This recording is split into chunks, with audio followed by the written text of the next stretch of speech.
let's get into this workshop. We're not worried about technical difficulties. We want to talk about some concepts of ICRPG, specifically duration. Now, when it comes to duration, if you look at it in the ICRPG the core edition or in master edition, it talks about how duration is directly related to timers. This is one of the more powerful, more notable features of ICRPG, which is the timer mechanic. It's kind of iconic, but duration and timers go together really well. They're always connected. And part of the reason for that connection is because when it comes to duration and challenge tuning, your duration is the GM's command of time, and its use allows you to increase or decrease the challenge that players are facing. We see that the more time that you have, the less suspense or tension that you might feel in a game, and it makes things a lot easier. Especially like if you have infinite amount of time, you can really do anything. But it's when time is brought into the challenge and to our scenes that we then get tension and stress and pressure and all that kind of goodies that we really want in some of our scenes. But when it comes to ICRPG, timers becomes that mechanical manifestation of time. It's how we represent time in our games so that we can use it as a lever to influence how our games and our encounters feel. You also have rounds and turns, which are a representation or a manifestation of time, but those are more kind of static and part of the game versus timers, which is a lever that you can pull on to challenge tune, which is what we're talking about. Tuning challenges up and down to fit the needs of our players. But with that, there's some cautionary tales or ideas that we have to be aware of, because even though ICRPG really encourages the use of timers, similar to how we have checks or effort in our games, we only want to adjust duration if it's in question. Again, we're challenge tuning. We're trying to tune our designs and how we're running games to challenge our players, either by increasing the challenge, making things harder, or making them easier by decreasing the challenge. And it's not something that you need to have all the time, because at that point it can become really mechanical or clunky, because everything is a timer, everything is kind of churning, and it feels very robotic. We want a good flow. We want that ebb and flow, that variance that's happening, that cadence of time adjustment from low to high to up. The variety is really the key. And so we only want to really adjust duration when it's in question. And that question is often, can they complete this task in X amount of time? That's when we are looking at challenge, and that's the ultimate question of why duration is part of challenge tuning, is can they complete the task in this amount of time? And if you increase the challenge, it's less time, and if you decrease the challenge, it's more time. And ICRPG gives a lot of really good examples about mild duration control versus medium and high duration control. Things like night is falling, like the evening is coming, dusk is upon us, soon the sun will set. That's a very mild level of duration control, so that it's not as impactful and there's a lot of wiggle room there, versus the dark star is about to explode. Red sword is going to drive and fly straight into the star. Orvald's tower is going to collapse in the maelstrom. Those are more high level things where duration is a highly controlled, very specific moment that if we do not meet the task, if we do not complete the task in time, bad things happen. Versus if night falls, bad things might happen, but it's not the end of the world. The other part about it, and this is a lot of the overview of duration, just to make sure we understand kind of what we're talking about, is that X amount of time can often be either random or a set amount of time. again, this is coming back to timers, where so often we kind of represent timers by the use of dice, really often the D4. D4 or 4 round segments is usually a really good cadence to work with, because ICRPG is pretty quick. It's pretty fast. It's things happen, and anything further than 4 rounds out feels like an eternity at the table. Because 4 rounds, which is 4 players' turn plus the GM's turn, that could be a total of 5 minutes for the round. It could be 10 minutes for a round, 15 minutes for a round, and if you have 4 of those, suddenly the timer isn't going to come into effect in 20 minutes, 30 minutes, 45 minutes. 45 minutes into the future, especially around the table, feels so distant. The amount of pressure that we're feeling is sometimes non-existent. That's way out there. And so having a random D4 where it suddenly D4 can control and affect your duration, but setting it can give you as a GM more control, but you have to make sure that you're setting it correctly to match the feeling that you want. Because ultimately, duration is the control that allows you to influence that pedal to the metal feel of ICRPG and other games. If you have a really good handle on duration and your use of timers, you can very minutely control that pedal to the metal feel. If you want that high energy game, that slower pace, that slow build, that high build, the spike, that's the duration is the thing that's going to allow you to provide that feel to your players. AC over on the Runehammer forums actually had a really good write-up about duration and energy and the kind of the graph of flow that players or the games can feel. So this is where duration really can control a lot of things. But that's essentially the overview of duration, what it is, why we want to use it, how it can affect our games. But in our workshop, I want to talk about a different mental model which can help you as a GM understand the importance of developing really good control over your duration. And this goes beyond just timers, but having a really good sense of pacing and why the control or the command of time as a GM is so crucial, or just such a good skill. And I like to think of it as the financial figures of a scene. I'm not super business oriented a lot of the times, but thinking about duration and how this plays out in the terms of like money and economy kind of makes sense to me. So we're going to flip the mental model a little bit. Now, the things that I have to kind of define is the action economy of a particular scene or at the particular table is like the spending power of the group, specifically the players or the GM. Your action economy allows players to spend their actions towards an end goal. They're trying to purchase essentially the completed task, the victory. Can they complete this task in X amount of time? Well, they have to spend their actions in order to make that happen. So understanding action economy is their spending power. And your timer duration is essentially the budget of the scene.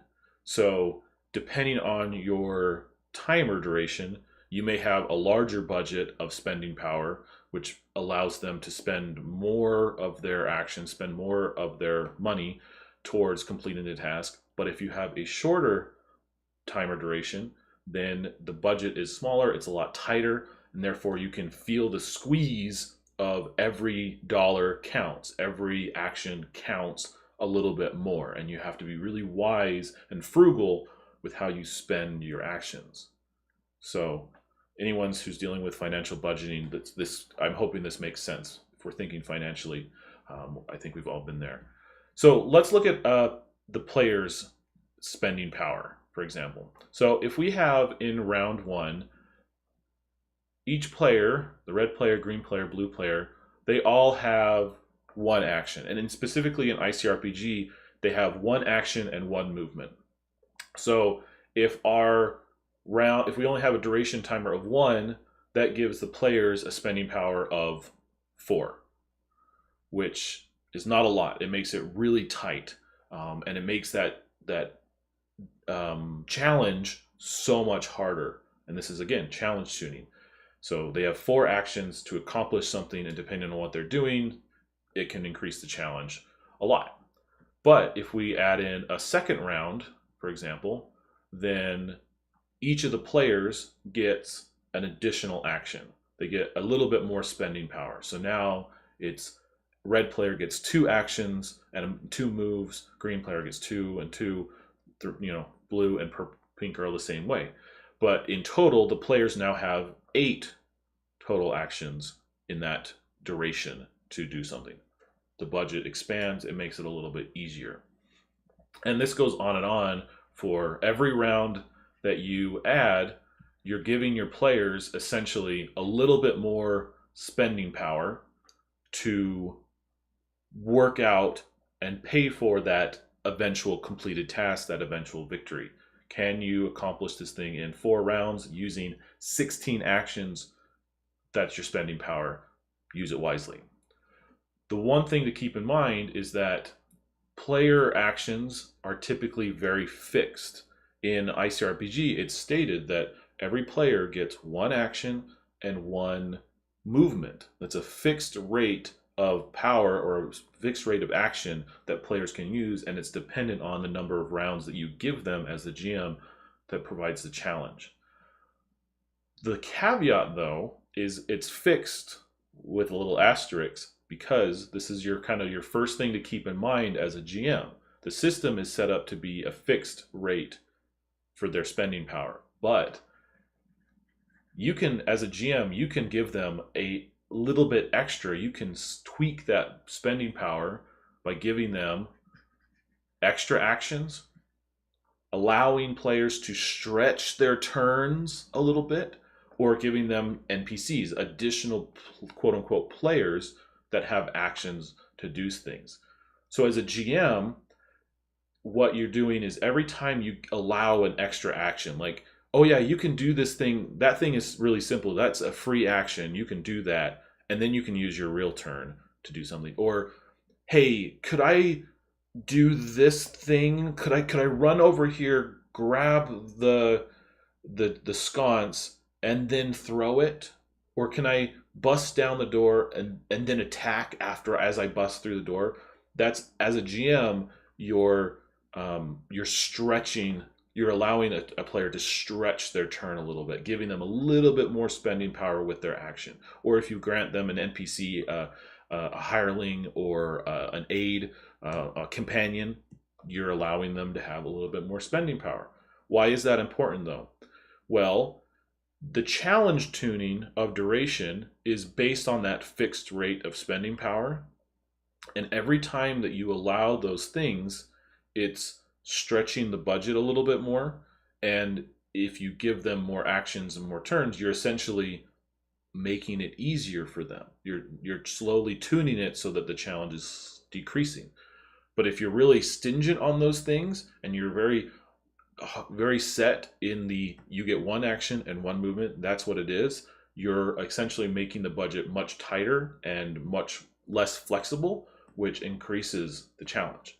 So as a GM, we have to be very, very careful and very aware and conscientious of when we are providing those extra actions, because that can lead to, you're trying to be very kind to your players, but by allowing extra actions and stretching turns, you may undercut the duration or the challenge that you're trying to develop with your duration by doing that. But you can also be very hard on not allowing those things, and essentially your players don't have enough spending power to accomplish the task. So as a GM, having that command of time and spending power and the budget of the scene allows you to challenge tune to what you need it to be.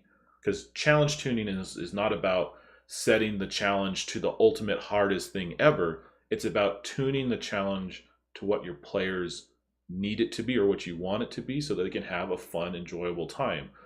We don't want it so easy that it's just a walk in the park. We don't want it so hard that it's impossible. We're wanting to find that wonderful golden middle area that provides fun, exciting challenge and suspense that's still possible, gives them hope and all that stuff. So that's why it's so important to have a command of time and your duration to challenge to. So that's the players. They operate in a very fixed economy with their turns and their actions and their budget, and you can tweak it a little bit as the GM and allow things. But let's look at the GM side of things. The GM's side of things is a much more fluid economy. Obviously, you're in control of the game, you're in control of the session, but if you look at it, a GM is often, you have one action, but because you're the GM and because you're in control of the game, that fluidity is allowed because suddenly you can introduce all sorts of extra spending power into your court by giving yourself additional monsters, allowing monsters to have additional actions. So instead of one action per turn, per round that they're doing, a monster might be doing 2 actions per turn or 3 actions per turn. Or you give yourself environmental turns or actions by making the lava move forward, or the grenade explode, or the cave collapsing. Every time you add in something else for you to control as a GM is essentially flooding your economy with a little bit more spending power. And so on round 1, especially if there's a spawner, for example, on round 1, you have $4 to your action economy versus the players who have 4, so it's fairly even, but suddenly you introduce a spawner, and now on round 2, your action economy, your spending power is like 7, this could be 8, whatever. On 3 with a spawner, it's a lot more. On round 4, it's a lot more. And so suddenly over a series of rounds, whether it's through spawning, whether it's how you've designed your scene, your action economy, your spending power as a GM can suddenly can inflate to the point where it's so overbalanced that the GM has more spending power than the players do. And so as a GM, we have to be very conscientious on how many actions and what's our budget and spending power with the players. Additionally, as a GM, you're often not worried about the timer duration. Your budget is not necessarily, can they complete this task in X amount of time? Your budget is often, can we get through everything that I've planned in tonight's session? Can I pace out the game in a way that I can get through scene 1, scene 2, scene 3, scene 4, and scene 5 in a reasonable manner? I have 4 hours to do it. I have 2 hours to do it. How do I get through these? I don't want to make this a slog and go on forever. That's your budget. And so the suspense on your part is less the timers, and it's more on the physical clock that you're experiencing.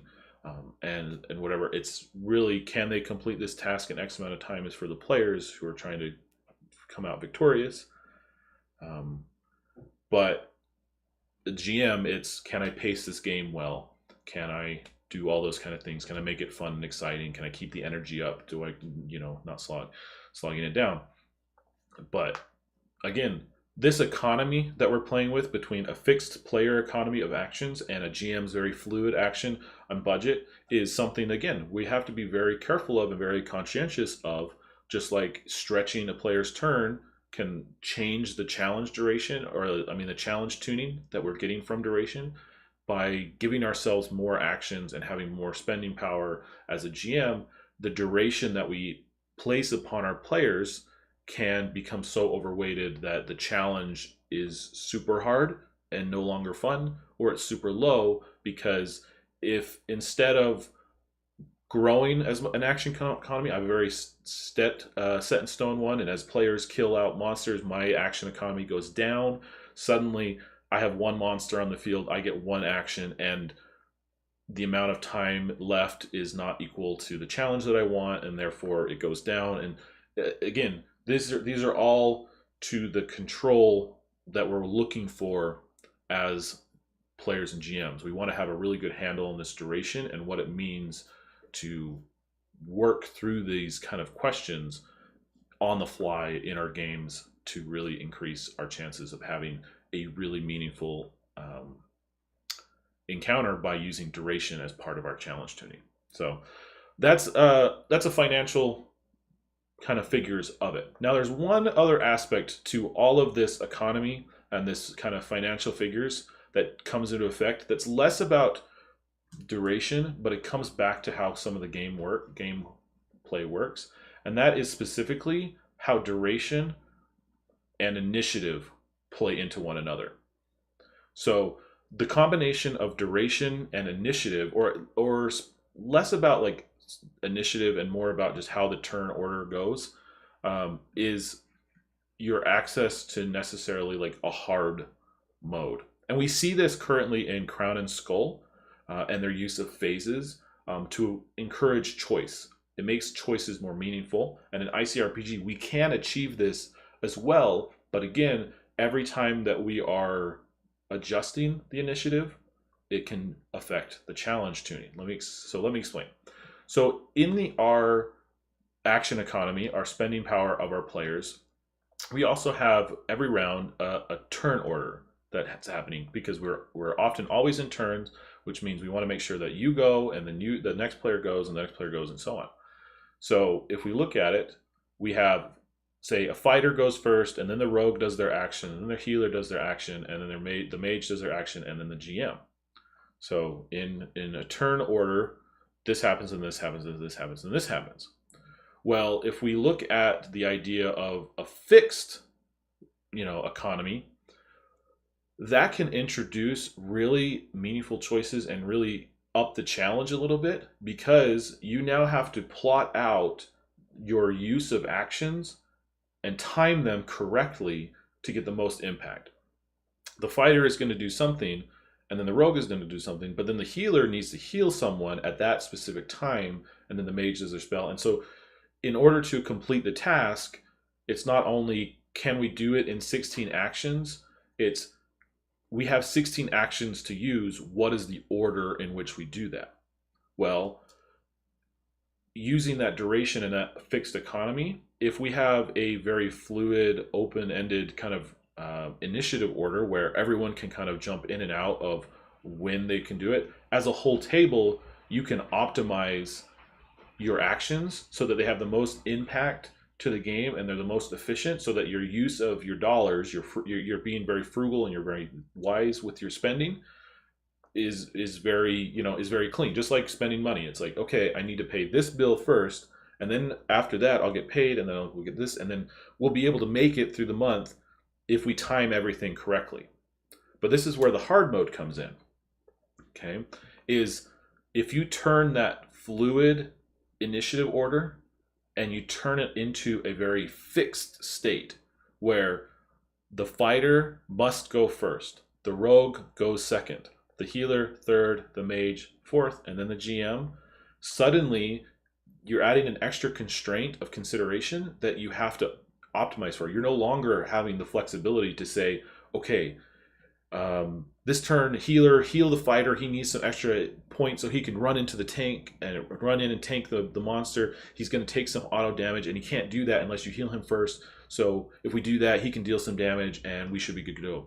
But if the fighter goes before the healer, well, the healer can't heal the fighter, and the fighter can't run in to do the to attack the big bad until the healer goes, which is later in the round, which means the fighter may have to wait until the second round to do that.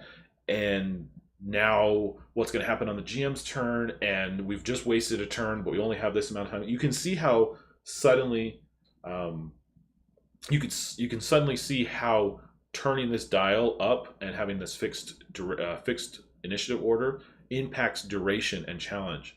So I'm seeing that BGGs, I don't like limiting the players to a fixed initiative order. If the players engage enough in the game to consider the ramifications of the turn, I don't ever want to discourage that. Which is, again, why, as a GM, this is a tool to have in your tool belt, because I agree with you. Limiting players in their initiative order is not always the answer, because it's leading to a very hard mode experience. But if you're trying to tune the challenge, this is one of the ways you could tune it. Doesn't mean you have to, but you could tune it by having a fixed initiative order, and you increase the challenge in going into this hard mode by having a fixed duration. Fixed initiative during the duration in which you're playing it. But if you want to lessen it, you open it up, make it more fluid. Then you add on top of that, what happens if the GM inserts itself somewhere in the turn order that's maybe not as efficient. For example, it's not always fighter, rogue, healer, mage, then the GM. What if it goes fighter, rogue, then the GM is going to go, and then the healer mage will go. It essentially it's always all the players and then the GM often.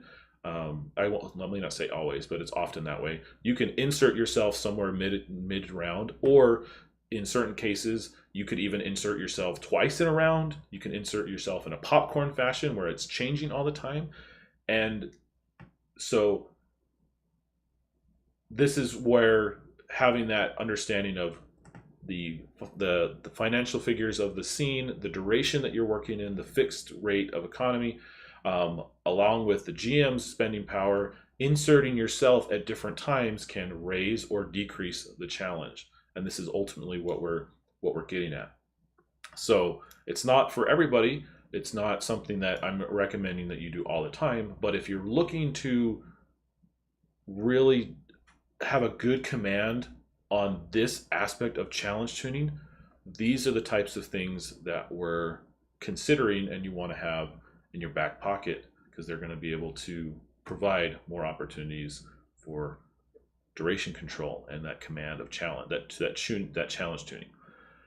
All right, I've gone over a lot of spiel. I've given a lot of my theory or thoughts. What I want to do before we open up for some questions is I want to give 3 kind of concrete tips for what you can do to have better duration control. In addition to just understanding all of those things that I've talked about, the theory behind it, what are some actionable things that you as a GM or as a player can implement in your games so that you can have better duration control? The very first one, I would say,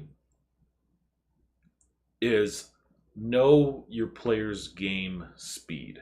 Okay, what I mean by that is if you want to have a really good handle and control of duration so that you can command it effectively, really tune your challenges appropriately, you have to know your players and the game speed that you're after. Player speed is like how effective they are, both like what is their let me try to say this. There's 2 aspects of it. First is how effective or efficient are your players at accomplishing tasks? Okay, you have a troll in front of them.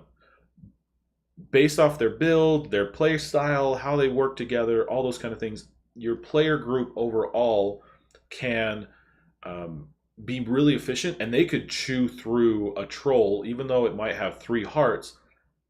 On average, they might be able to chew through that in 2 rounds. Okay, they'll just, and on average they can just, you can reliably say they'll chew through that in 2 rounds.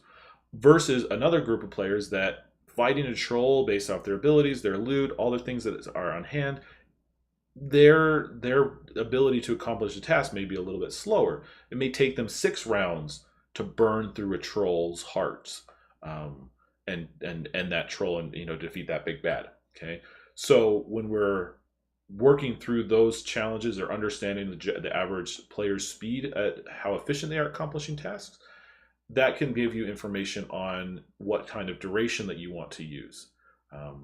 If you know that your players are going to churn through things in a round or 2, setting a timer of 6 is not nearly as challenging. It ends up falling flat because, oh, I gave you guys 6 rounds and you only needed 2.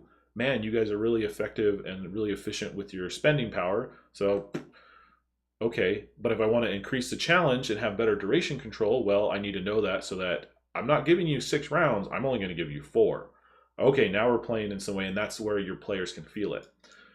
Different players will have a different kind of tolerance for what that is based off their ability to do that. The other thing about it is your players, how fast can they move through turns? Are they snappy, or do they take their time? Neither one are a problem, but understanding your player's speed allows you to pace your games in a different way. So if, like I was saying earlier, if a round takes 15 minutes, well, 4 rounds from now is an hour from now, which means players are not feeling that pressure of time for an hour, right? So, but if players are snappy and every round, every turn is taking 30 seconds, well, to get back to the GM, that's going to be, 2 minutes per se. And suddenly these timers are churning really quickly.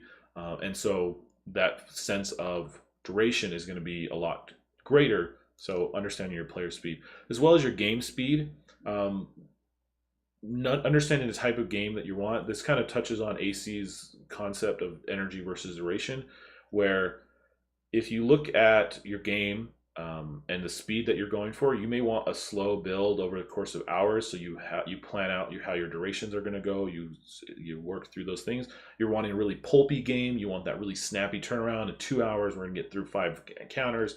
Da da da da da. Hey, over the course of the game in 2 hours, we're only going to be accomplishing at most 15 rounds over the entire session. So over the session, your spending power is 15 rounds. Well, now I have to pace out all my encounters and all my scenes and all my timers to play within 15 rounds. So you can't set a timer for 10 for one scene because you got 3 other scenes to go through and you only have 5 rounds to work with that. That kind of math doesn't work out. So know your player speed, know both how efficient they are at accomplishing your task as well as their general rate of play, as well as your game speed. How many rounds can you accomplish in a session? How many rounds can you accomplish overall? What type of field do you want? Pulpy, slow build, all those kind of things. So it really can give you a good timetable to work from. And as a GM, I'm not saying you have to like literally math it out, but it gives you a really good sense of control over your duration. All right, now the next tip, something that I would recommend that you do a little bit more in your games, is set more and mitigate random. I say set more, like we said, when it's can they complete this task in X amount of time.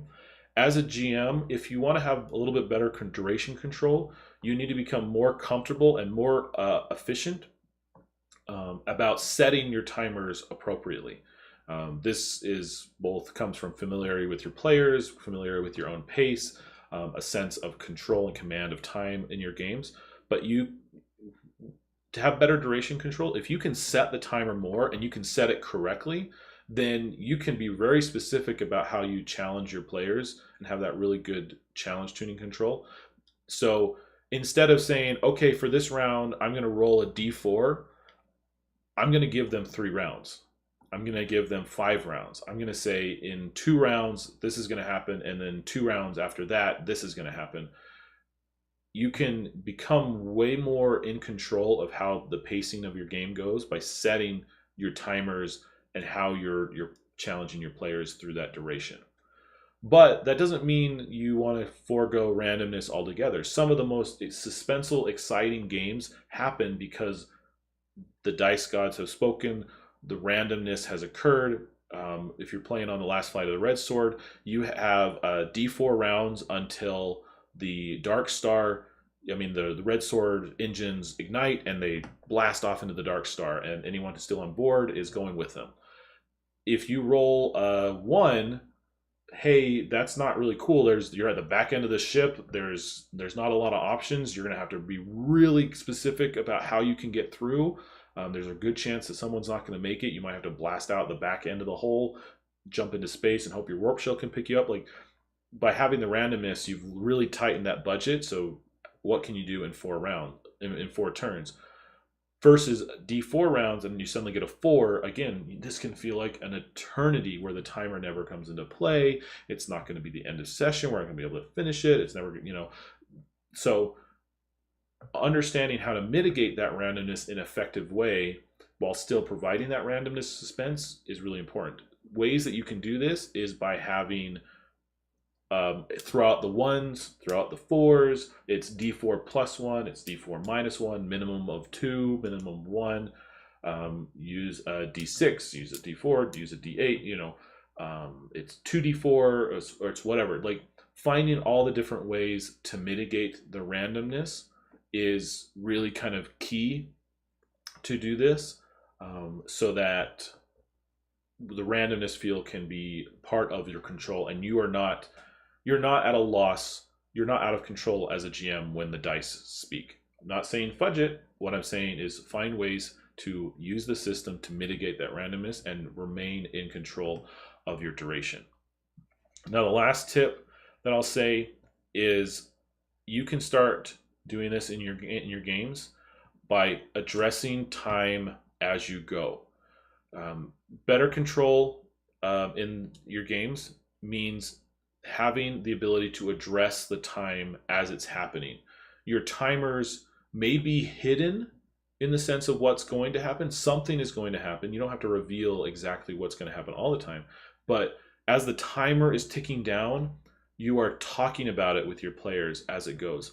I'm now turning this down from 3 to 2. You guys have 2 rounds to go. And if the players understand, that means you have 8 actions left to do something. Each of you has 2 more chances to accomplish this task. What are you going to do? You're constantly addressing time as you go, as well as you're finding different ways to maybe increase the challenge and tune the challenge. Like the whole point is challenge tuning. So maybe you realize, oh, the timer has 3 rounds left, but that's not really providing the challenge that the players are needing to have that fun experience. How can I address it in a way to increase the challenge and make it more enjoyable versus decreasing the challenge because it's going too hard and it's not being as fun? So maybe I need to decrease the challenge a little bit, again, to make it more enjoyable. The challenge tuning ultimate goal is how can I make this more enjoyable? And so addressing time as you go is what can allow you to have an enjoyable experience. I've seen this multiple times by either having a tribunal or providing ways for players to attack the timer. In the tribunal, there's been multiple times. I was in a game with JD. He was running the Garden of Acid adventure, and we got to a point where the timer had dipped down to just a few things. Like I think we were at 3 or 4 by the time we got to a particular place, and in 3 rounds the bad guy was going to activate his plan, release acid into the waste and destroy everything. And JD knew that, hey, this is going to be really tough. Are you guys okay with the time that we've set? Are you okay with how we're feeling? Are we happy with the constraint and the budget that's still remaining? And we're like, heck yeah, we're totally going to do this. Like, we're going to make this. But another example where it went the other way a little bit was I was running a waste game and recently, and we got to the point where things had slowed down. We got to one timer of 1 before the bad guy, killed off the person we were trying to save. And if you looked at what needed to be done in order to make it happen, it really wasn't possible. There was too many moves left. There's too many actions left undone. And we stopped and we had a tribunal to say, there's one round remaining. What are you guys comfortable with? Do we want to increase the timer? Does that undercut the feeling of it? We eventually landed on, okay, if you spend a hero coin, you get to rush past all of here. You get a single dice throw. It's going to be a hard. It's going to be using your dex, which is this is the skill that you're looking for. If you roll that die, then you save the person. You take some damage or whatever. And we were able to discuss how to address the amount of time and the duration to match the type of challenge that we wanted from the game. And so having a tribunal and as you go that specifically addresses the time remaining and the time constraint that you're working in is a great way to handle it. Attacking the timer is specifically providing ways to address a challenging timer, or providing ways for you to bump up the timer. Bump up the challenge a little bit. So, for example,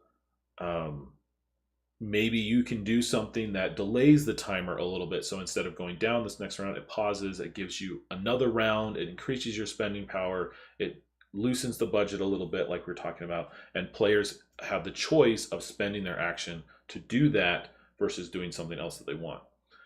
On the flip side, as a GM, you can attack the timer in different ways by saying, maybe someone rolls a nat 1, and instead of making them lose a piece of gear, you say, oh, you know what?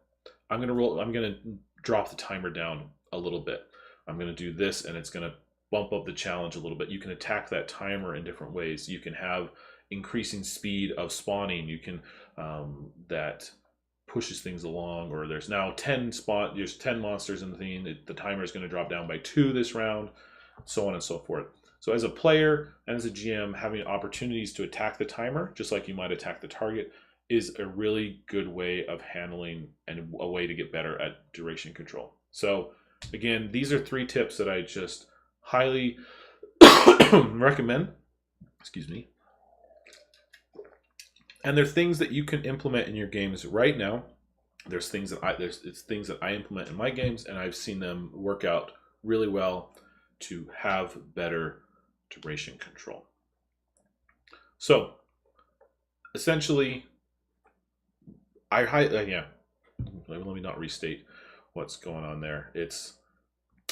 Duration is just a great way to handle challenge tuning, and it's a great way to play out and use time as a lever to really increase or decrease the challenge. Because like I said, the ultimate goal is to provide a fun experience for your players. It's to make it more fun. It's to provide those different feelings. And duration allows you to adjust that pedal to the metal feel, which some people like. I like it a lot. I love the pedal to the metal feel. So give me short timers, give me lots of pressure, give me limited spending power. It's great, but sometimes you want to pull things back a little bit. You want to slow things down. You want to let things breathe.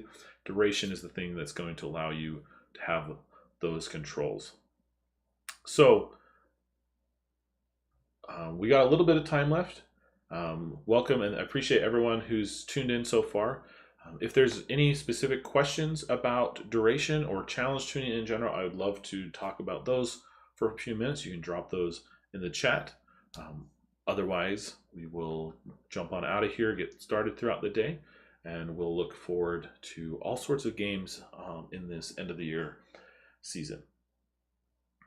Let's see. So just to read a few comments, when PCs are complex, probably I use a sloth timer, roll D4 or a set number of rounds, known only to the DM, that decrements only when the players take no meaningful action. Nice.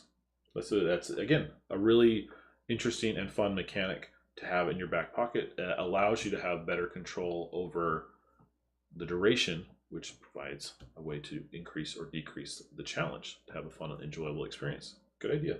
Sloth timers. Nice. Okay. I'll just get a quick drink, and if there's any questions, let me know.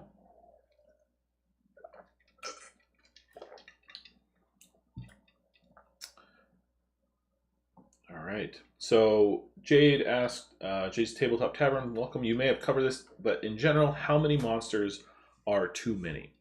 And I don't have I don't have a specific answer to that, because again, the goal is how many monsters are too many. There's two things to consider. One, like we saw up here in the, let me pull that back up. Like we saw up here in the action economy space, every monster that you add gives you as a GM more spending power, and depending on how many monsters you give yourself can overinflate your spending power compared to your players.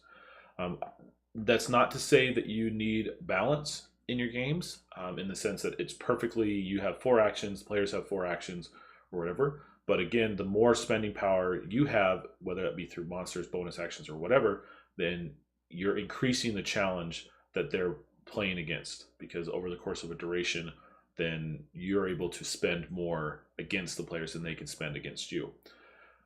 That said, you don't want to go too few, because then it's not challenging. So because this is a challenge tuning conversation, the number of monsters is an element on how many, what type of challenge do you want. It's a lever that you can pull on to increase or decrease the challenge. If you notice that your players are just burning through things, they're not having the challenge that you're hoping for them to have, and you want to kind of bump it up to increase the enjoyment, give yourself a few more monsters so that you have a little bit more spending power against your players, so that they can compete against that and you can bump the challenge. But if you notice that you're having too many monsters and your actions are, it's too difficult for them, challenge tune it down.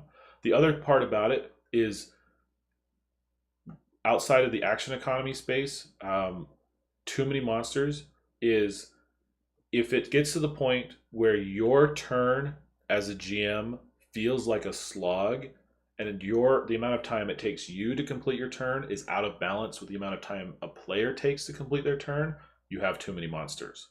So you want to balance that out so that you're not overshadowing. You want to share the limelight with your players, and so you shouldn't be monopolizing that limelight just as much as you don't want any of the individual players to monopolize the limelight of the table, like there. Yeah, so I ran Doom Vault and sent 4 fishmen and a roper at a party of 4. It wiped them. So again, you look at that, you know your players, you know how efficient they are at accomplishing tasks. 4 fishmen and a roper. 4 fishmen and a roper may not work for those players, and so you want to tune it down a little bit. But again, depends on your challenge, and no problem about being late. Totally great question. It's this whole challenge tuning conversation, and why I love it so much in ICRPG is because this is giving you more tools and more command about your game so that you can be a better GM. That's why it's in the GM section, is how to use these tools to become better, to have a more enjoyable experience with your friends, with your players. They're tools of the trade, and so we're learning how to use them effectively. So great question. It's something to work on. Yeah. Okay. All right, we're just about out of time for the workshop, so probably have time for one more question if anybody has it. Otherwise, we will duck on out of here on this bright Thursday morning. Always know where your towel is. I can never get the hang of Thursdays, as we saw at the beginning of the stream, but always know where your towel is and just keep going. Okay. Looks like we're good, so I'm going to call it for today. As always, if you have any more questions, we want to chat some more, come over to the Discord. We can chat on the Kane's Kill. I'm always open to good conversations over there. It's always something happening. Lots of games in there. So enjoy the season, enjoy the weather, enjoy your beautiful Thursday, and we'll catch you in the kiln. Keep those projects and the fires burning. Thanks, everybody. Oh, and don't forget to roll some coal. That's the next thing that we've been doing in the kiln. Roll some coal.